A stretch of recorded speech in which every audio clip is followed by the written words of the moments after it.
In the continuity of the previous module about Plackett-Burman design, that just to analyze the stage in analyzing the data, as we mentioned in our previous table, that using the Nelson examples in 1982, that is mostly, you can see here, just we have to determine the difference between the average of high and the low responses to each independent and the dummy variable. So the difference you can see in this formula, that the summation of A, all the response of high values, and then minus by the summation of A with the low value response.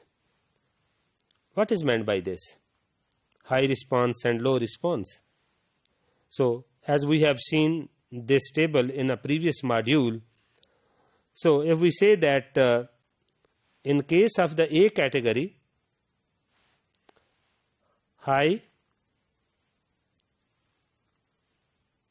these four different either we have to sum up 1.1, 0.8, 0.9 and 1.1. These are the summation of A with high response, and alternatively to these other fours with L 6.3, 1.2, 6 and 1.4. These are the summation of A with the low response, as by the formula which we have seen here in our this slide. So just with all the variables, you can see in this table. This table is the analysis of the yield and the response in case of the high as well as the low. You can see this, that high response and the low response in each case. In case of A, in case of B, in case of C, D and F, and E and G are two dummy variables. So high response in A is 3.9 and in case of low response is 14.9, and just the difference. We cannot ignore the sign. So minus 11.0, 10.2, 0.2, 00, minus 0.6 and 9.2 and minus 0.4. These are the difference. In this line, we have just calculated the difference by the formula which we have seen in our previous slide.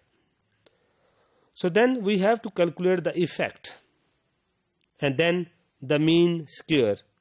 What is the formula of the mean square error? That is the basically when we calculate the mean square, that is 0.05 and 0.02.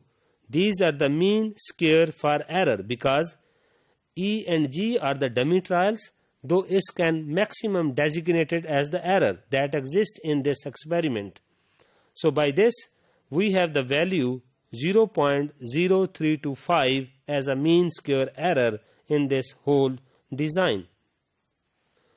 So you can see here, just to calculate the effect, we have to use these two formulas, delta A, summation A with high response over divided by 4, then minus summation A with low response divided by 4, and then by rearranging this equation, then this is though.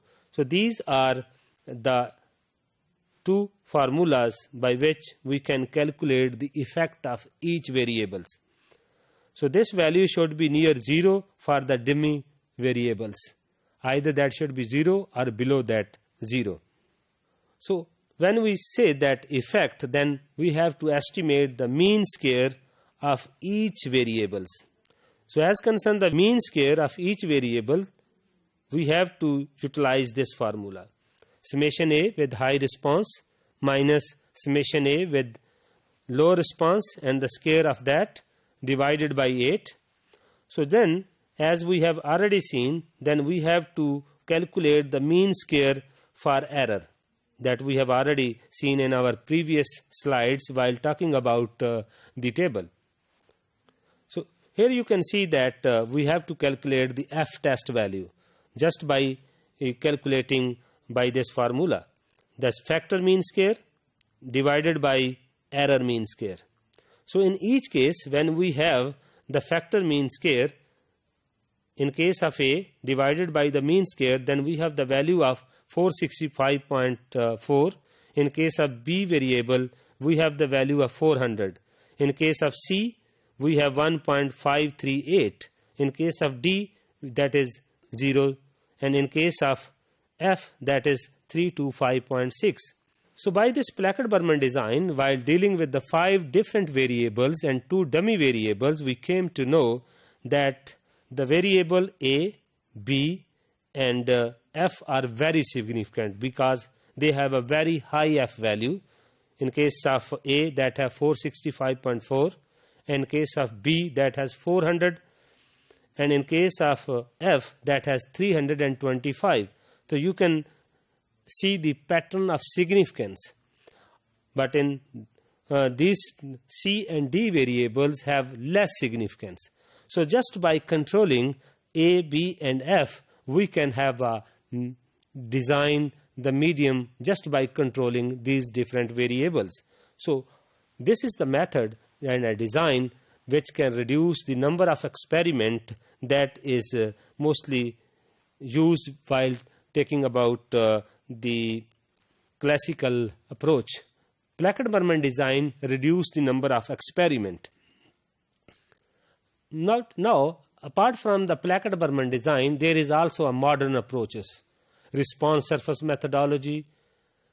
There are so other statistical approaches by which we can have a less labor and less input while optimizing different parameters.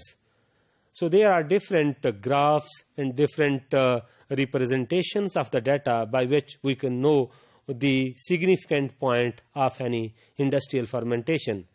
Just by knowing different contour plot, different response surface methodologies, approaches, we can have the media optimization in a very limited number of experiments, rather to use a laborious technique of classical approach having the number of trials in fermentation optimization.